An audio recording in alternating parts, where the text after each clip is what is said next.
নমস্কার, আমার পাঁচমিশালী YouTube channel পাঁচফোড়নে আপনাদের সবাইকে স্বাগত। এই চ্যানেলটা আমি নতুন ক্রিয়েট করেছি।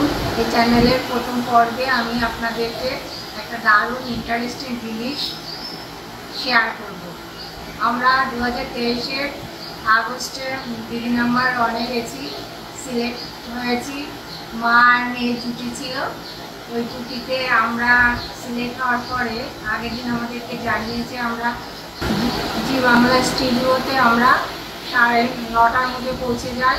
9টার মধ্যে আমি, আমার মেয়ে, আমার হাজব্যান্ড, আমার মেয়ে, জামাই, ছেলে সবাই মিলে আমরা 9টার মধ্যে পৌঁছে যাই।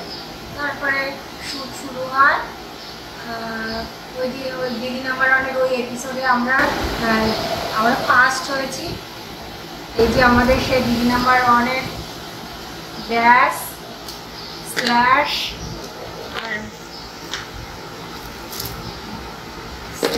এই যে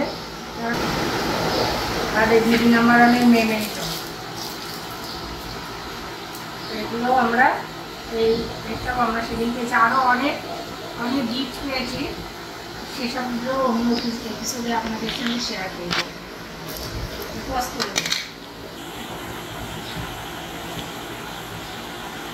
যে আমার ফ্যামিলির একজন সদস্য, এর নাম ডোডো, ইন্ডিয়ান স্পিচ।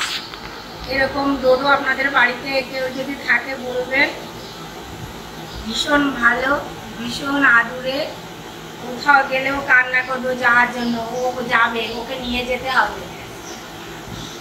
ভীষণ ভীষণ কিউট, ওরে আমরা ভীষণ ভালোবাসি। কোথাও গেলে পা জড়িয়ে ধরবে, জামা কাপড় টেনে ধরবে, ওকে নিতে হবে। ওকে মাঝে মাঝে নিয়ে যায়। আপনাদের বন্ধুরা আমার এই ভিডিওর পাঁচফোড়ন নাম শুনে আপনাদের মনে হয়তো কিউরিসিটি জাগতে পারে যে এরকম নামকরণ কেন করলাম। একটুখানি এই এপিসোডে বলে রাখি, পাঁচফোড়নে যেমন 5 রকম বা তার বেশি মশলার মিশ্রণে যেমন এই ফোড়নটা তৈরি করা, যার সুবাসে সুস্বাদু হয়, একটা ভিন্ন ধরনের একটা আলাদা মাত্রা পায়, সেই রকম আমার এই চ্যানেল ইউটিউব পাঁচফোড়নের মাধ্যমে বিভিন্ন রকমের ভিডিও বা ব্লগস দেব, যেগুলো স্বাদ মিলেমিশে পাঁচফোড়নের একটা নতুন মাত্রা যোগ করবে। এই কারণে এই পাঁচফোড়ন নামকরণ করা হয়েছে। আজকের এপিসোড এই পর্যন্ত। সবাই ভালো থাকবেন। সবাইকে ভালোবাসা, শুভেচ্ছা, প্রণাম জানিয়ে এখানে শেষ করছি।